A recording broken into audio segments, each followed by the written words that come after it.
दोस्तों नमस्ते।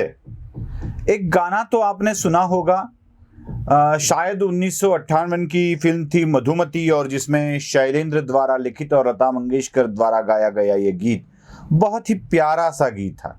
घड़ी घड़ी मोरा दिल धड़के, हाय क्यों धड़के, आज मिलन की बेला में।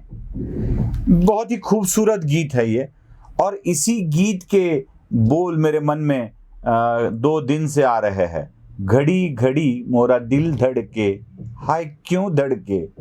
अभी आज मिलन की बेला नहीं है, शायद अब बिछड़ने की बेला आ गई है, और यही बिछड़ने का दर्द दिल को जोरों शोरों से धड़का रहा है। यही धड़कन अब सबको सुनाई दे रही है। इसी गाने के पहले 2 शब्द मुझे बहुत महत्वपूर्ण लगते हैं। घड़ी घड़ी, घड़ी घड़ी मोरा दिल धड़के। मतलब ये गीत हर घड़ी को नहीं, बल्कि उस घड़ी के लिए गाया गया है जो घड़ी है, दीवार पर लगती है, कभी कभी अलार्म भी करती है। उस घड़ी के लिए ये शायद गीत अभी के हाल में फिट बैठता है। यही एक गीत शायद उद्धव ठाकरे के मन में भी आ रहा है। घड़ी घड़ी मोरा दिल धड़के। इस घड़ी के मालिक है शरद पवार, और शरद पवार के चुनाव चिन्ह के लिए, मतलब घड़ी के लिए, उद्धव ठाकरे ये गीत गा रहे हैं। सच में उद्धव ठाकरे का दिल आजकल बहुत ही धड़क रहा है। और ये धड़कन क्यों है? अचानक से कोई बात नहीं होती है ना। धड़कन क्यों है ये भी हमें समझ कर लेना होगा। देखिए, जितने भी घटना चक्र अब तक घट चुके हैं, उसको अगर ठीक से बारकाई से देखा जाए और उसके पीछे के तथ्यों को ढूंढने की कोशिश की जाए, तो घड़ी के कारण ही दिल धड़क रहा है। वो सरकारी वकील चव्हाण वाली बात तो सबको मालूम है, जिसके बातचीत के वीडियो रिकॉर्ड्स पेन ड्राइव के जरिए विपक्ष के नेता देवेंद्र फडणवीस ने सभागृह के सामने रख दिए थे। उस चव्हाण वकील को यह लगता है कि यह सारी रिकॉर्डिंग की गई है तो मेरे ऑफिस में लगाए हुए स्पाई कैम के जरिए। अब संयोग की बात यह है कि जो स्पाई कैम लगाया गया था वो भी एक दीवार पर टंगी घड़ी में था जो गिफ्ट की गई थी। अब मुफ्त की घड़ी घर में लगाओगे तो तकलीफ तो होगी ना। कोई घड़ी लेकर आ रहा है और आपको गिफ्ट कर रहा है, आपको मिल रही है, और आप उसे दीवार पर टांग कर अपना ऐशाराम दिखा रहे हो, तो तकलीफ तो होगी ना। ठीक वैसे ही महाराष्ट्र की राजनीति में भी घर चलकर आई घड़ी को अपने मातोश्री के दीवार पर टांगने वाले उद्धव ठाकरे को भी यही तकलीफ का सामना करना पड़ रहा है।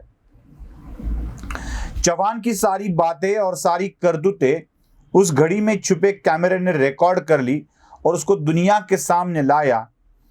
अभी यही बातें अभी सबके सामने आ गई तो सरकार की पोल खुल गई। जैसे चव्हाण का दिल घड़ी को देखकर धड़कता है, वैसे ही उद्धव ठाकरे का दिल भी अभी इसी घड़ी को देखकर धड़कने लगेगा। संयोग की बात यह है कि हर जगह आपको घड़ी नजर आती है, हर जगह। कहीं घड़ी कारण है, कहीं स्पष्ट रूप से घड़ी विद्यमान है। यशवंत जाधव वाला मामला क्या है देख लीजिए। यशवंत जाधव वाले मामले में मातोश्री को 2 करोड़ और 50 लाख की घड़ी, यह मामला सामने आया था। मतलब मातोश्री को दिए गए 2 करोड़ और साथ में दी गई 50 लाख की घड़ी। अब यहां भी घड़ी आ गई। लोग तो ये भी कहते हैं कि 2 करोड़ और 50 लाख कोई कोडवर्ड है, जैसे मातोश्री और घड़ी ये भी कोडवर्ड है। मतलब मातोश्री का मतलब क्या है? क्या यशवंत जाधव की माताजी है, या मातोश्री उस बंगले का नाम है जहां पे ठाकरे परिवार रहता है? क्या उसको 2 करोड़ दिए गए हैं? क्या घड़ी का मतलब सच में कलाई में पहनने वाली घड़ी है, या राष्ट्रवादी का चुनाव चिन्ह घड़ी है? घड़ी को 50 लाख मतलब 1/4 हिस्सा उसमें आ जाता है। जैसे सरकार में शिवसेना को 1/4 हिस्सा मिलता है, वैसे मुंबई के मनपा में भी शायद एनसीपी को 1/4 हिस्सा मिलता होगा। इसी के कारण 2 करोड़ का 1/4 हिस्सा 50 लाख हो जाता है। अब यहां पर भी घड़ी है। उद्धव ठाकरे क्यों नहीं कहेंगे घड़ी घड़ी मोरा दिल धड़के, हाय धड़के क्यों धड़के? ये सवाल तो उद्धव ठाकरे के मन में तो आने वाले ही है। देखिए घड़ी के कारण कितने राजनीतिक विवाद पैदा हो रहे हैं, न जाने कितने राजनीतिक विवाद पैदा हो रहे हैं। अजीत पवार के पुत्र शरद पवार के पोते पार्थ पवार पिछला लोकसभा चुनाव लड़े, लेकिन उसमें वो परास्त हुए। पार्थ पवार को परास्त करने वाले शिवसेना के सांसद हैं। अब उन्हीं सांसद के लिए बारणे जी, तो उन्हीं सांसद को यह कहा जा रहा है कि बारणे जी को कहीं और राज्यसभा में भेजा जाए और वो वाली सीट जो है लोकसभा की वो पार्थ पवार के लिए खुली कर दी जाए। अब पार्थ पवार भी घड़ी ये चुनाव चिन्ह लेकर ही मैदान में उतरेंगे, तो अपने ही सांसद को अपने ही चुनाव क्षेत्र से दूर कर राष्ट्रवादी कांग्रेस के लिए वो चुनाव क्षेत्र छोड़ देना, पार्थ पवार के लिए छोड़ देना, ये भी विवाद का मुद्दा है। अब जो विद्यमान सांसद है वो तो भड़क उठे, स्वाभाविक है। जो इतने सालों से अपने चुनाव क्षेत्र में काम कर रहे हैं उनको अचानक से दूर करके पवार के हाथों ये चुनाव क्षेत्र सौंप देना कहां की समझदारी है? अब ये घड़ी भी शिवसेना में धड़कनें बढ़ा रही है, एक एक आदमी दूर होता जा रहा है। और एक बात है हर लोग यही बात कर रहे हैं कि महाविकास आघाड़ी का गठन जब हुआ था तब यह तय हुआ था कि उद्धव ठाकरे 2.5 साल के लिए ही महाराष्ट्र के मुख्यमंत्री रहेंगे, क्योंकि उद्धव ठाकरे खुद भी यही चाहते थे कि भारतीय जनता पार्टी ने उन्हें 2.5 साल के लिए मुख्यमंत्री पद दे देना चाहिए।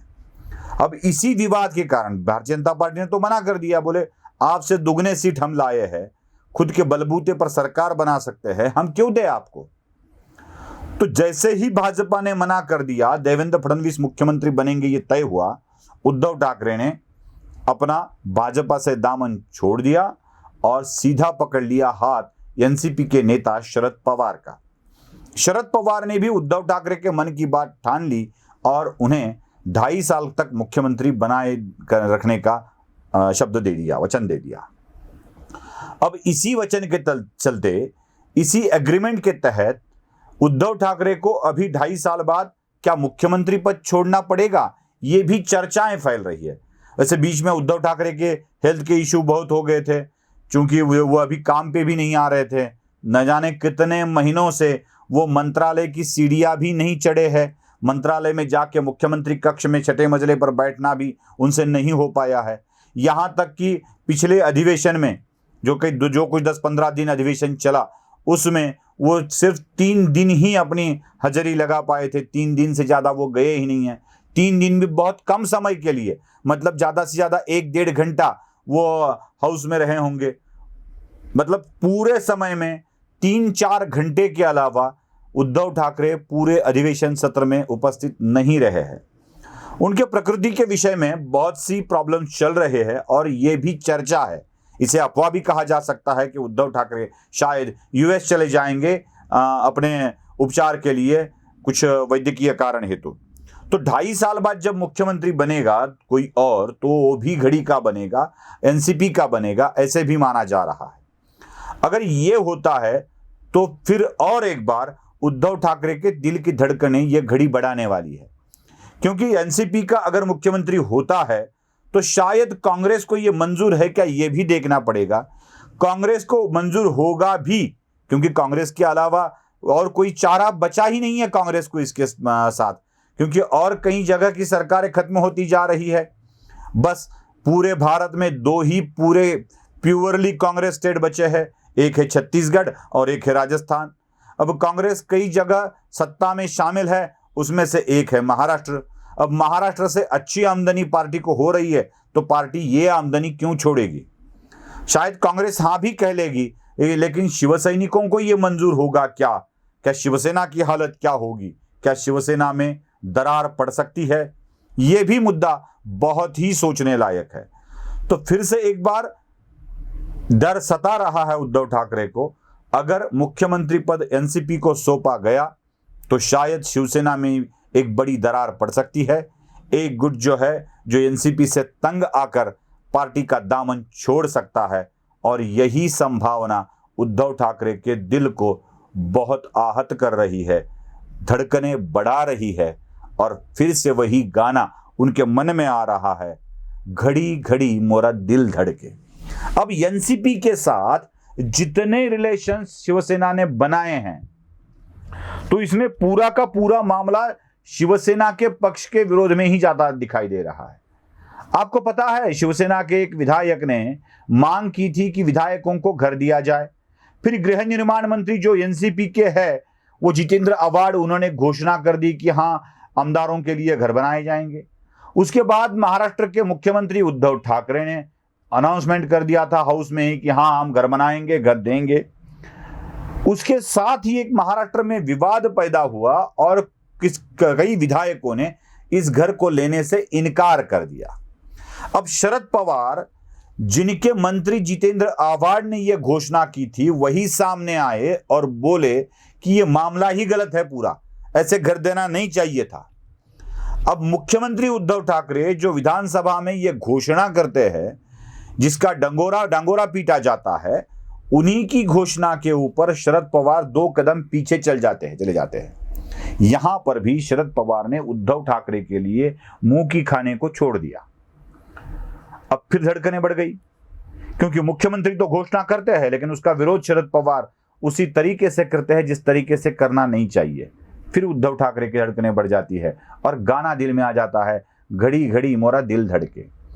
कई कितने विवाद है देख लीजिए। डर्टी डजन की बात हो रही थी और कुछ एनसीपी के और कुछ कांग्रेस के नेता उसमें थे, तब तक तो बात ठीक थी। लेकिन अब जो भी मामले सामने आ रहे हैं वो शिवसेना की तकलीफें बढ़ाने वाले ही सामने आ रहे हैं। जैसे अनिल परब का मामला है, श्रीधर पाटनकर का मामला है, प्रताप सरनाईक का मामला है, सांसद भावना गौड़ी का मामला है, संजय राउत का मामला है, रविंद्र वायकर और रश्मि ठाकरे का मामला है, यशवंत जाधव का मामला है, संजय राठौड़ की तो रिजाइन हो चुका है, भूतपूर्व सांसद अंद्रा वरसुल का मामला है, प्रवीण राउत का मामला है, सुजीत पाटकर का मामला है और एक मामला सामने आने वाला है जो जसरा नाम के किसी व्यक्ति के ऊपर अभी इनकम टैक्स और ईडी की नजरें गड़ी है, ऐसा कहा जाता है। खबर तो कंफर्म नहीं है लेकिन नजरें गड़ी है ऐसा कहा जाता है। ये तो 10-12 नाम तो शिवसेना के ही हो रहे हैं और जसरा, यशवंत जाधव, यामिनी जाधव जैसे व्यक्ति सीधे तौर पे शिवसेना पर नहीं बल्कि मातोश्री पर अटैक करने वाले हैं, वो उनसे ज्यादा संबंधित है। और यही एक डर उद्धव ठाकरे के मन में भी शायद होगा, यही संजय राउत के मन में भी है और यही डर के कारण उद्धव ठाकरे के दिल की धड़कनें बढ़ रही है और गाना आ रहा है, घड़ी घड़ी मोरा दिल धड़के। क्यों धड़के? आज मिलन की बेला है। नमस्ते।